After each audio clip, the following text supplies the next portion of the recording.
O que é o alfa de Cronbach e por que você não deveria mais utilizar essa medida de consistência interna? É isso que a gente vai falar no vídeo de hoje.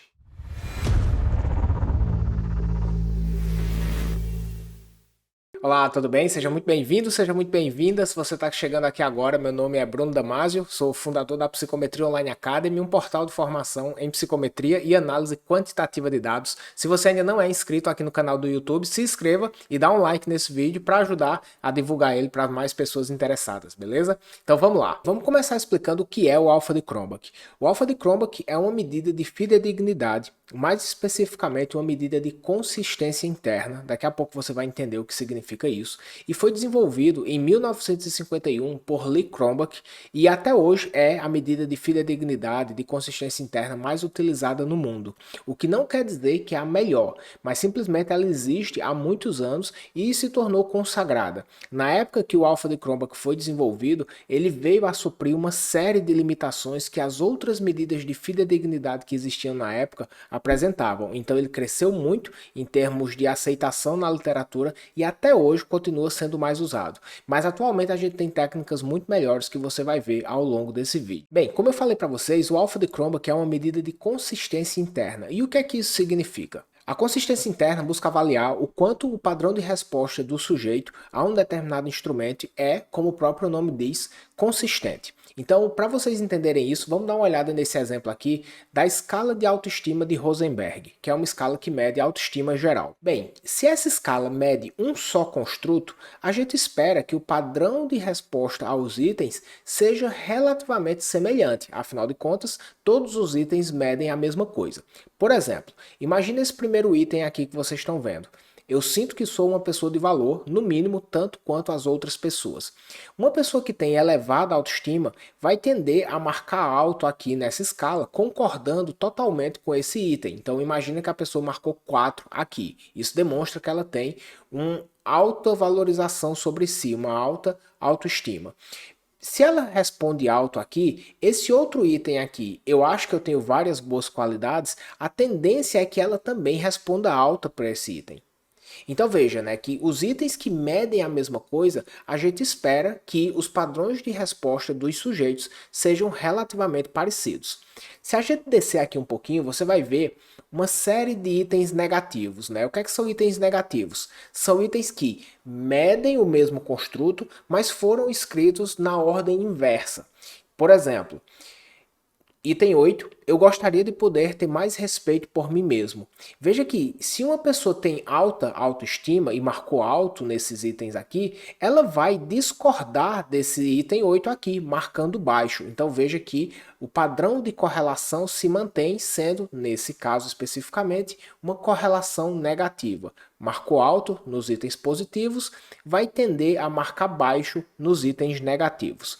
A medida do alfa de Cronbach, que é uma medida de consistência interna, vai avaliar justamente quão consistente está sendo esse padrão de resposta dos sujeitos. Para isso, ele não vai avaliar a resposta individual da pessoa, mas sim o conjunto de respostas de toda a sua amostra. Parece maravilhoso, né? O alfa de Cronbach conseguiu então desenvolver uma fórmula matemática baseada em correlação para investigar quão preciso está sendo o padrão de resposta das pessoas. Isso realmente é um ponto forte do alfa, porque até então não existia nada parecido que fizesse o que o alfa fez. Mas quais são as limitações do alfa? A principal limitação do alfa de Cronbach é o fato de que ele trata todos os itens como tendo a mesma importância para o construto. O que é que isso significa? Se você já realizou uma análise fatorial, você sabe que na análise fatorial, um dos principais indicadores é a carga fatorial. E a carga fatorial do item quer dizer o quanto o item é importante para aquele construto que está sendo mensurado. Então, por exemplo, vão existir itens que vão ter cargas maiores, sendo os itens mais relevantes da sua medida, naquela sua amostra, e vão ter itens que vão ter cargas fatoriais menores, que são os itens mais fracos. O alfa de Cronbach tem um pressuposto chamado tal equivalência, que ele vai dizer que todos os itens têm a mesma importância para o construto. Seria a mesma coisa de dizer que todos os itens vão ter exatamente a mesma carga fatorial. E esse pressuposto ele não é verdade. Se você já realizou análise fatorial, você sabe, né, que você vai ter cargas fatoriais muito diferentes entre os itens, itens mais fortes e itens mais fracos. Esse pressuposto da tal equivalência, ele raramente é encontrado nas pesquisas reais que a gente faz com os nossos bancos de dados, e além disso, tem um problema adicional que, por causa desse pressuposto, o alfa é uma medida de fidedignidade que sempre vai puxar a sua estimativa para baixo. Se ainda não ficou claro para você a limitação desse pressuposto da tal equivalência, eu vou trazer um outro exemplo. Imagina que você está aplicando uma escala de depressão, e nessa escala de depressão existem itens que são mais característicos de depressão, como por exemplo, ideação suicida, e tem itens que são um pouco menos característicos da depressão, como por exemplo, falta de motivação para realizar as atividades pela manhã. Por que um item é mais característico de depressão e outro item é menos característico de depressão? Porque existem muitas pessoas que têm falta de motivação para realizar suas atividades pela manhã que não têm depressão. Agora, existe um número muito menor de pessoas que estão com ideação suicida, mas que não têm depressão. Então, existem itens que são mais fortes na identificação de um determinado traço, de uma determinada característica que você está medindo. O pressuposto da tal equivalência, então, diria, numa escala de depressão, que o item de ideação suicida e falta de motivação pela manhã seriam igualmente característicos da depressão, o que a gente sabe que não é verdade. E um outro ponto que vale a pena a gente salientar é que não faz sentido a gente implementar o alfa de Cronbach depois que a gente realiza uma análise fatorial.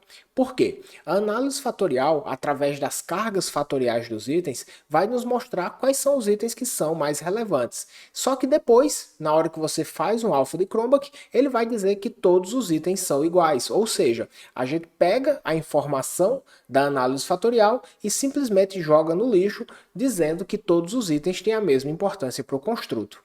Bruno, então quais são as soluções? As soluções são medidas de fidedignidade que levam em consideração a carga fatorial dos itens. O nome desse tipo de medida se chama Congeneric Measures. Existem diferentes medidas de fidedignidade congenérica, as mais conhecidas são ômega de McDonald's, fidedignidade composta. Eu vou mostrar aqui para vocês nesse vídeo a fidedignidade composta que você pode implementar em vários softwares. Por exemplo, se você utiliza o JASP apresenta formas de você computar a fidedignidade composta, o ômega de McDonald's. Se você utiliza o R, existem vários pacotes no R que auxiliam você a computar esse tipo de fidedignidade. E eu vou mostrar aqui para você um site bem simples para você entender como funciona essas medidas de fidedignidade que levam em consideração a carga fatorial dos itens. Se você digita no Google Composite Reliability Calculator, você vai chegar rapidamente aqui nessa página do The Statistical Mind e aqui você tem uma calculadora. Clicando aqui em Go to the Calculator, você vai ter então a sua calculadora aqui e basicamente o que você vai precisar fazer é colocar as cargas fatoriais dos itens que você está trabalhando na sua escala. Então, por exemplo, imagine que a gente está trabalhando com uma escala composta por 5 itens. Então eu vou adicionar os itens aqui e a partir de então, depois que eu fizer a minha análise fatorial, eu vou colocar as minhas cargas fatoriais aqui. Então, por exemplo, imagine que o primeiro item teve uma carga fatorial de 0,81. O segundo item teve uma carga fatorial de 0,65. O terceiro item, uma carga fatorial de 0,79. O quarto item, uma carga fatorial de 0,83. E o quinto item, uma carga fatorial de 0,75, por exemplo. Veja que na medida que eu vou colocando as cargas fatoriais aqui, ele já vai calculando a minha fidedignidade composta aqui, no caso 0,878.